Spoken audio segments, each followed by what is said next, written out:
जय श्री कृष्ण। संसार में हम क्या क्या देखते हैं?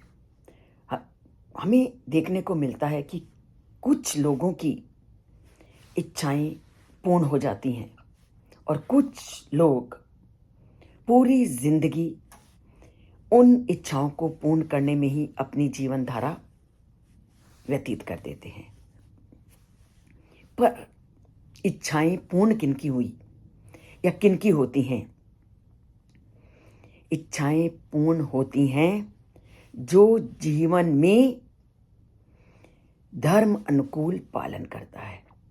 और इसका जीता जागता उदाहरण हमारे सामने भीष्म पितामह है। भीष्म पितामह एक महाभारत के ऐसे व्यक्तित्व हैं जो पूरी तरह से लोगों के सामने एक आदर्श को उत्पन्न करते हैं। क्योंकि उनका इंद्रियों पर नियंत्रण था। वह उदारता और शौर्य की मूर्ति थे। वह संयम थे। वो पितृभक्त थे और सत्य बोलने वाले वो महापुरुष थे। और अपनी प्रतिज्ञा को पूर्ण करने के लिए उन्होंने पूरी जीवन ब्रह्मचारी व्रत का पालन किया। अगर व्यक्ति में कुछ जीवन के प्रति ये दृढ़ निश्चय होते हैं तो परमात्मा और हमारे जो पूर्वज हैं उन्हें अनेक प्रकार के वरदानों से प्रदान करते हैं, जिससे कि वह अपने जीवन को अपने अनुसार ढाल सकते हैं।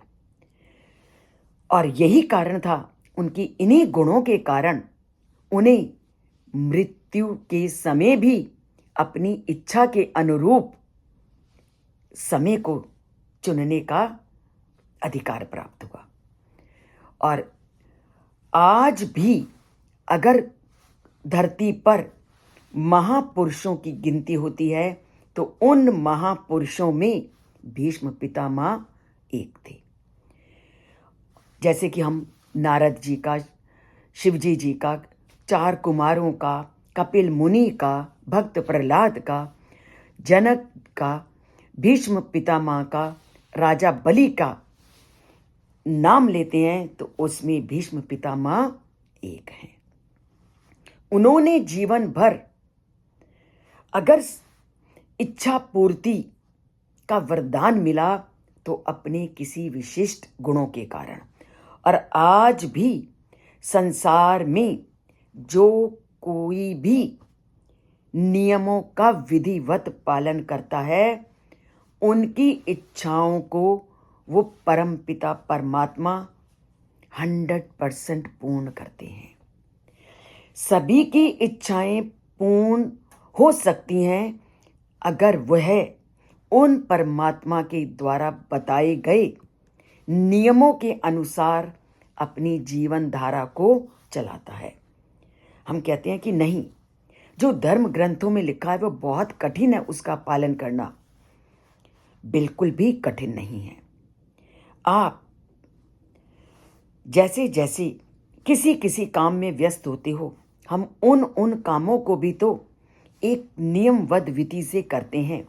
तो उन्हीं कार्यों को करते हुए हम उन सिद्धांतों को भी बीच में लागू करते जाएंगे तो हमारा जो कार्य है वह और अच्छी तरह से होता जाएगा।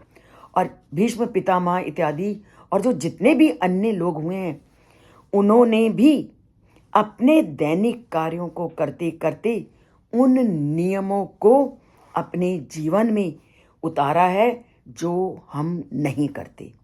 हम उतना ही करते हैं जितना हम चाहते हैं। सब कुछ निर्भर करता है हमारी इच्छा पर।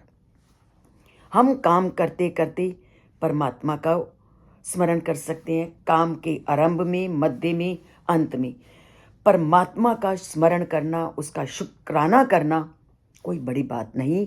ये अगर हमने ऐसा करना शुरू कर दिया तो इच्छाओं की पूर्ति ना हो ये कभी हो ही नहीं सकता। मैंने जिस कार्य को करने का संकल्प किया है उस कार्य को अगर हम परम पिता परमात्मा के ध्यान के साथ करते जाएं तो हमारी इच्छा की पूर्ति अवश्यमेव होगी। और भीष्म पितामह ने, भक्त प्रहलाद ने क्या किया? अपने दैनिक कार्यों के साथ साथ उस परम पिता परमात्मा के साथ अपना नाता जोड़ा। और भीष्म पितामह पूरी तरह से श्री कृष्ण की भक्ति में रमे हुए थे। भीष्म पितामह पूरी तरह से उस परमात्मा के समर्पण की भावना से युक्त थे। और परम पिता परमात्मा तो सबके हृदय में निवास करते हैं, सबके मन की बात को जानते हैं। और वो क्या भीष्म पितामह की अपने प्रति इस आस्था और भक्ति को नहीं जानते होंगे? 100% जानते थे। इसी कारण उन्होंने भीष्म के वचन का सम्मान रखने के लिए अपना वचन भंग कर दिया। और भीष्म ने युद्ध के दौरान एक निश्चित दिन अर्जुन के वध का जो निर्णय किया था, उन्होंने अपने भक्त की रक्षा के लिए उनको जो ये वचन दिया था उन्होंने कि मैं युद्ध में शस्त्र नहीं उठाऊंगा, उन्होंने भीष्म पितामह की प्रतिज्ञा को और अपने भक्त की प्रतिज्ञा का पालन करने के लिए उन्होंने अर्जुन के रथ का पहिया भी उठा दिया। तो ये है कि जो व्यक्ति परम पिता परमात्मा से अपना नाता जोड़ता है और धर्म अनुकूल जीवन चलाता है तो परमात्मा उसके साथ अपना संबंध पूरी तरह से निभाते हैं, चाहे इस संबंध को निभाने में परमात्मा को अपने वचन को भी क्यों ना तोड़ना पड़े। और भीष्म पितामह की जो श्री कृष्ण के प्रति भक्ति थी, उनकी ये जो भक्ति थी वो पूरी तरह से रसिक भाव की भक्ति थी। वो अक्सर भगवान श्री कृष्ण की लीलाओं का चिंतन करते थे। ये भीष्म पितामह की एक विशेषता थी। और यही बात मैं प्रतिदिन कहती हूँ कि आपको इच्छाओं की पूर्ति के लिए प्रयत्न करना ही नहीं पड़ेगा अगर उस परमात्मा को आपने स्मरण करना, उनका चिंतन करना आरंभ कर दिया। जब भी श्री कृष्ण सायंकाल में वन में गायों को चराने के पश्चात गांव में लौटते थे, उस समय गायों के खुरों से उड़ने वाली धूल से उनके सुंदर मुख की कांति और अधिक बढ़ जाती थी। और महाभारत के युद्ध में और जब घोड़ों के खुरों से उठने वाली धूल से श्री कृष्ण की अनुपम छवि की शोभा और अधिक बढ़ गई तो भीष्म पितामह ने वहां भगवान के दिव्य रूप का दर्शन किया। ये थी भीष्म पितामह की काम करते हुए, अपनी प्रतिज्ञाओं का पालन करते हुए भी उस परम पिता परमात्मा के साथ अपने संबंध को उन्होंने कहीं भी कम नहीं होने दिया। उन्होंने युद्ध स्थल में भी जब श्री कृष्ण धूल से सने हुए थे, घोड़ों के टापों से खुरों से उठने वाली धूल से सने हुए थे, उस समय भी उन्होंने भीष्म पितामह के ने उस रूप को याद किया जो उनके बाल रूप का था। तो एक पल के लिए भी उन्होंने श्री कृष्ण के रूप को अपने से अलग नहीं होने दिया, उनका वो चिंतन करते रहे। और उसी चिंतन का परिणाम था कि वो अपनी इच्छा को पूर्ण कर सके, अपनी दृढ़ प्रतिज्ञा को पूरी तरह से निभा सके।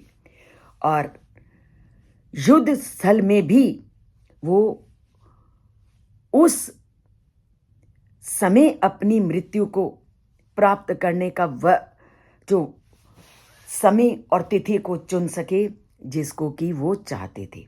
वो ये सब इच्छाएं हमारी कब पूरी हो सकती हैं?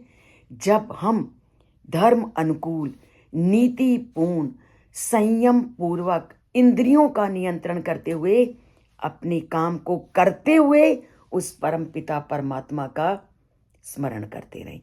हर काम करते समय उस परम पिता परमात्मा की मूर्ति को अपने सामने रखो, तो भगवान श्री कृष्ण या जिस भी आप आत्मा को परमात्मा को मानते हो उसका लिए समर्पित कर दो अपने मन, शरीर और आत्मा को, तो इच्छाओं को पूर्ण करने में तुम्हें कोई देर नहीं लगेगी।